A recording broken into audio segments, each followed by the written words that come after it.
So hi everyone, we are from group 7 and we will present about the topic of the settlement of the dance in England and the amalgamation of the two peoples. The Danelaw originated from the invention of the Great Heathen Army into England in the 9th century. Although the term was not used to describe a geographic area until the 11th century, the Danelaw, also known as the Danelaw, it was the part of England in which the laws of the dance had sway and dominated those of the Anglo-Saxons. The Danelaw contrasts with the West Saxon law and the Mexican law.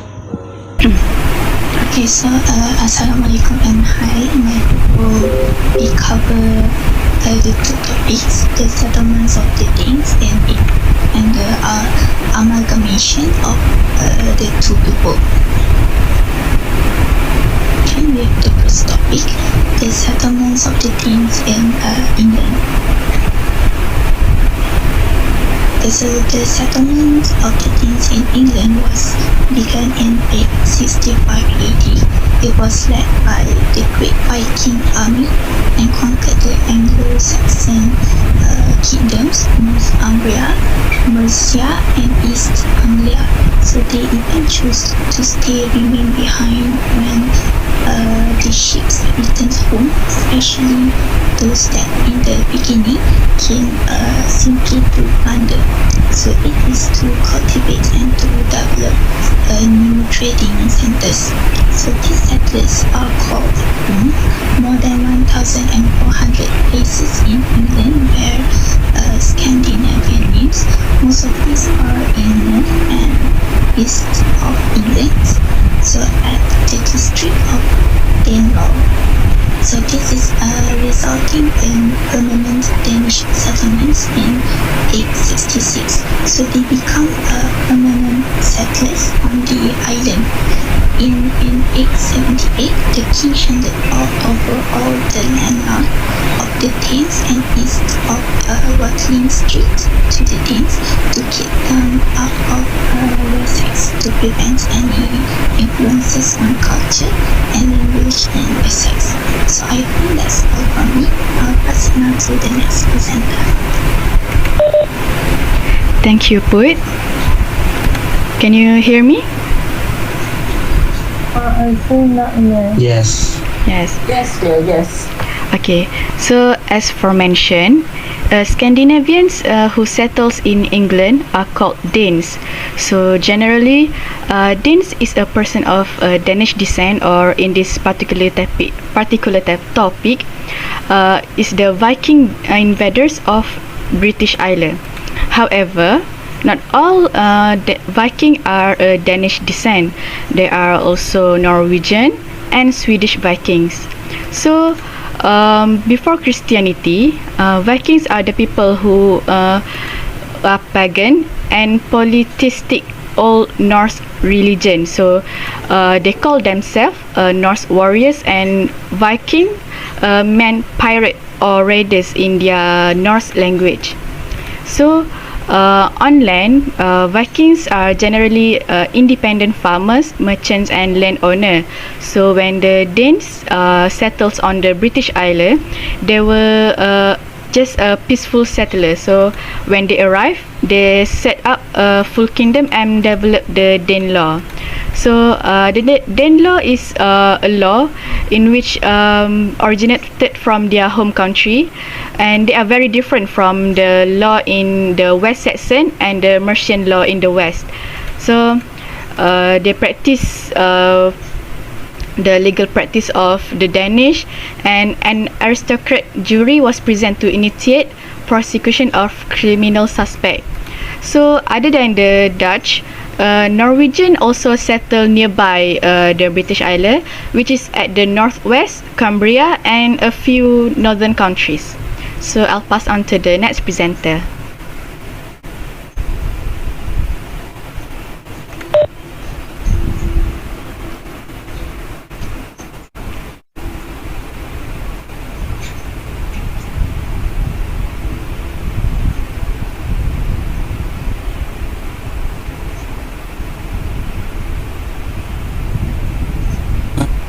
Can everyone hear me? Yes. Amir. Yes.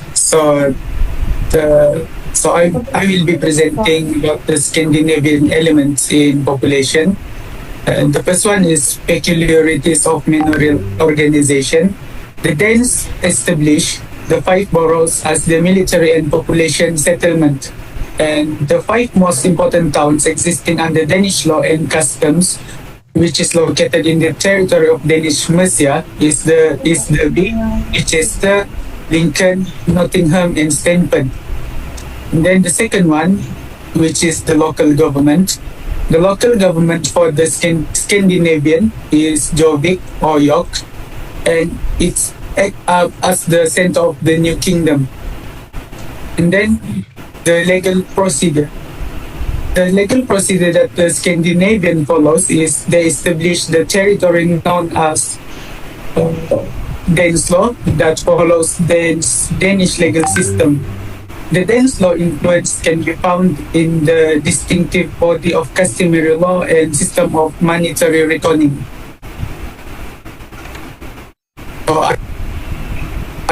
So I will pass to the next presenter. Okay. Can everyone hear me? Yes. Okay, so I will be presenting about the influence of the Danes in England. So when they first came to England, they were marauders marching along the streets of England, destroying households and stealing land. But when the word was out that the ships will sail back home to the Scandinavian territory, some of the Danes did not go back home. They settled in England, and some believe they settled at a place that until now is called Danes Law. So some of them settled there as farmers and got married with English people into marriage. So the Danes culture have assimilated with the English culture. They adopted English customs and it entered into everyday community life.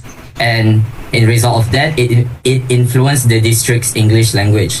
So the English language and the culture there is not same as other parts in England because it has Danes influence on it. So that is all for the settlement of the Danes in England. Moving on to the amalgamation of the two peoples.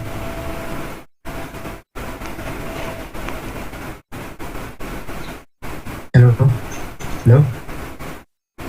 Can you hear me? Yes, Arif. Okay, hello.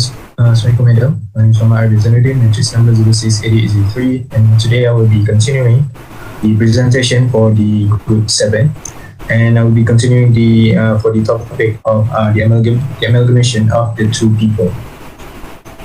So I will be explaining 2 subtopics. First one is amalgamation, and the second one is policy of the English kings. So I will start off with the amalgamation first. So in the old days, living in an interracial environment where many different ethnicities and cultures can be found intertwining with one another is not usually a common thing. Unlike how it is today in the modern world, people back in the days rarely see a mixture of other groups of people living right next to their doorsteps. So when the Danes came around to England in 865 AD, amalgamation. Madam, it's Azan. Should I continue or so? Okay, we can stop for a while lah. Take a break for a while. After Azan, continue. Arif.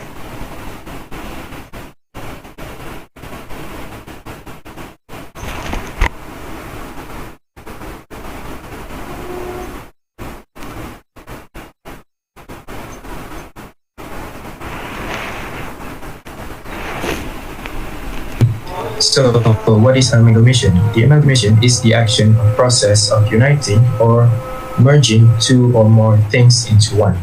The settlement of the Danes began when the Great Viking army led by the sons of Ragnar Lodbrok invaded and conquered the Anglo-Saxon kingdoms of Northumbria, Mercia, and East Anglia. Later on, the Danes established the 5 boroughs as military and population settlements. The 5 most important towns existed under Danish law and customs. Boroughs are Derby, besides the Lincoln, Nottingham, and Stamford.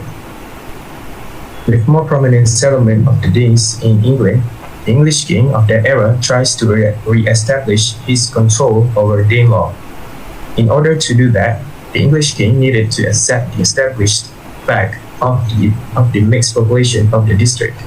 The English king also needed to devise a modus vivendi for its component elements with the Dane settlers. So what is modus vivendi? It is a form of an agreement for the Danes to live harmoniously together in England, with a few exceptions and the rules that they must follow. Scandinavians, on the other hand, were known for their advanced natural adaptability. These advancements were due to their generations of experience of having contact with the foreign communities. This has made the Scandinavians as a cosmopolitan people in England. Also, not to forget, many of the Danes settlers in this era converted to Christianity, and Guthrum got baptized. Before Christianity, it is believed that the Danes were mostly polytheistic. And I will pass it to the next presenter. Thank you very much.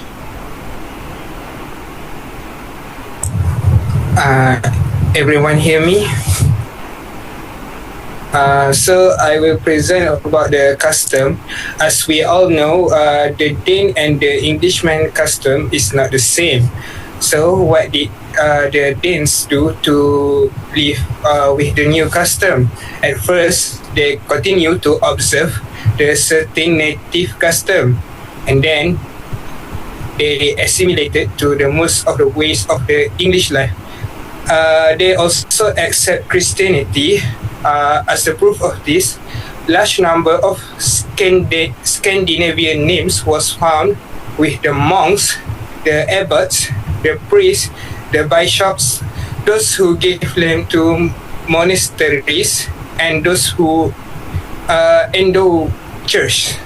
And we move to the relation between Anglo-Saxons and Danes during the 10th century. It was not uniformly hostile, and it differed between peacefully settler and the predatory band. So I will pass to the next presenter. Hello. Thank you, Mohammed. Okay. Assalamualaikum to Madam and fellow friends. I'm Putri Anis, and I'm going to explain about ruins of English town, which is the Charles City. The Charles City remained uninhabited for 200 years after its destruction by the Danes, based on Simon of Durham reports. And next, the important communities established by the newcomers existed. Most of the newcomers were Danish farmers who settled in the area of Danelaw, but Norwegian settlers were also found in the northwest and north of England. Then they grouped themselves at first in concentrated centers before parceling out large tracts of land from which the owners had fled. And lastly, this referring is form of settlement to scatter to a distribution in a strange land. That's all for me. Move on to the last presenter.